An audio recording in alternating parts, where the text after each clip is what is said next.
All footage of The Witcher 3 in this review, courtesy of these guys. I would have got my own footage, but my HD PVR is currently out of action. On with the review.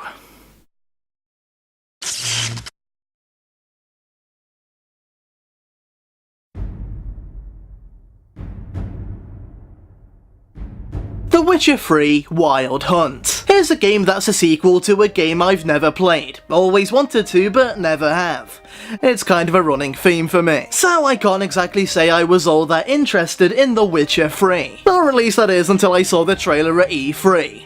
That kind of rhymed. Never before had I seen a trailer that made me go from being completely uninterested to completely hyped. Well, I mean that and the Dead Island trailer, if that counts, which of course it doesn't, because it wasn't a trailer, it was a teaser, and it was the only good thing to come from that game, so it definitely doesn't count. I have to say though, I don't think I could have had a better first impression with this game. With talks of it being 100 hours long, not including the 16 free DLCs, and including the OST with every copy of the game, as well as a note specifically just to thank you for spending your hard-earned money on it. It's nice to have a game that's actually being made by people who care about what they do for once. So anyway, let's find out. Does the rest of this game reflect that same care and passion, or did they only include things like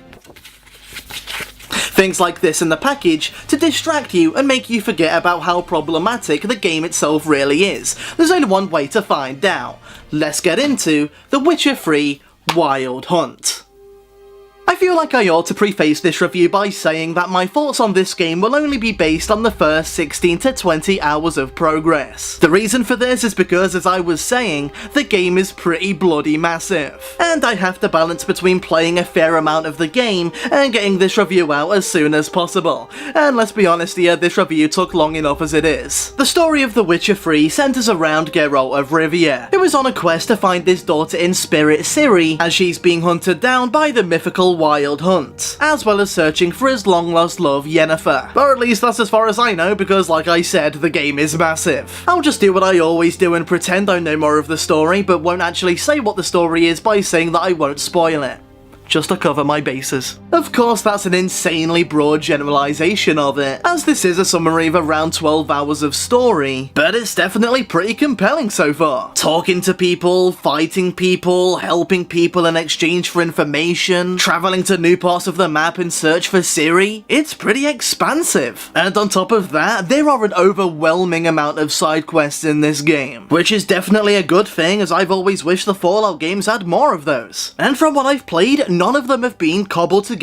rehashes. They all involve realistic characters with genuine problems, and they show them with a lot of heart and dignity. They're not just simple NPCs that trigger a side quest. They all have their own interesting stories that make you want to help them and learn more. At first I was a little bit skeptical about the claim of there being 50 hours of side quests, but I believe that 100% now. You can barely go 10 minutes without running into someone who has a grand quest, a grand adventure for you to go on, and that's awesome. They really use this massive open world to its fullest potential by filling it as much as possible, which is in direct contrast to Fallout 3's relatively empty open world that I'd explored less than half of by the time I'd completed the game. I get that the whole point of Fallout 3 and New Vegas is that they're empty and barren and lifeless, but at the same time I prefer my open world to be as full and lively as possible, and in that sense, The Witcher 3 does that a lot better than Fallout 3 does. And then there's the gameplay, which is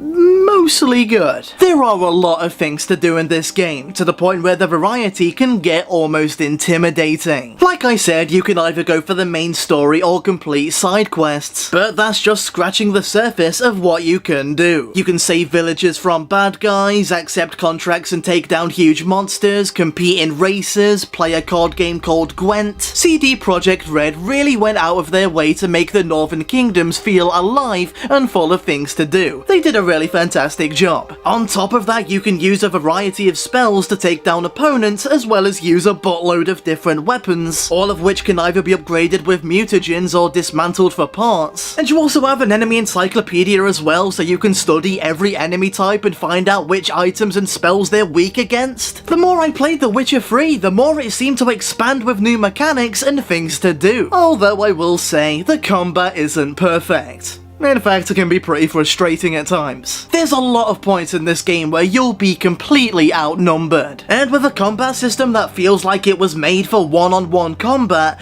it doesn't always feel intuitive. Then again, I'm used to my open world Western RPGs having pretty terrible combat, so I won't let it bother me too much. I've been hearing a lot of people saying that the game isn't that visually impressive, especially the PS4 and Xbox One versions. And on one hand, I can see their point. The game definitely doesn't look 100% like the E3 2013 trailer. But not only did CD Projekt Red acknowledge this and apologise for it, I don't remember that stopping anyone from enjoying Fallout 3, which I don't remember looking that great either. There were times where Fallout 3 looked ugly as sin, but I'd still say it's one of the best games ever made because of how fun it is to play. So why doesn't that also apply to The Witcher 3? So I don't understand, why does Fallout 3 get a pass but The Witcher 3 doesn't? Nobody plays Fallout 3 because it's a visually amazing experience. Even when it first came out in 2008, nobody thought, oh my god, this game looks amazing, I'm gonna play this game because it looks amazing. People played it because it was a fun game and that's all that mattered. But when it comes to The Witcher 3, that doesn't apply for some reason, and I don't understand why. Oh, my voice is starting to go because I'm getting shouty, but I can't help it, it's annoying. And saying that, I don't even agree with those claims. This game looks amazing. The setting sun and the trees rustling in the breeze especially look really cool. Although I don't really share the majority's opinion of the graphics, I do have a few criticisms of my own.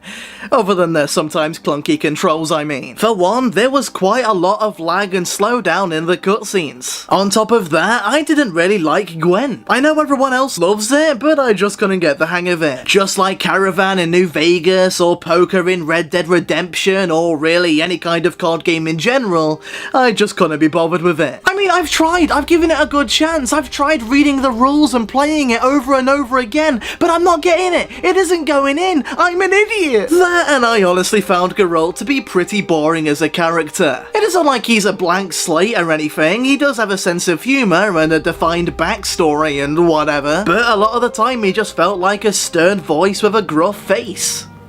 Or is that the other way around? Gruff voice with a stern face.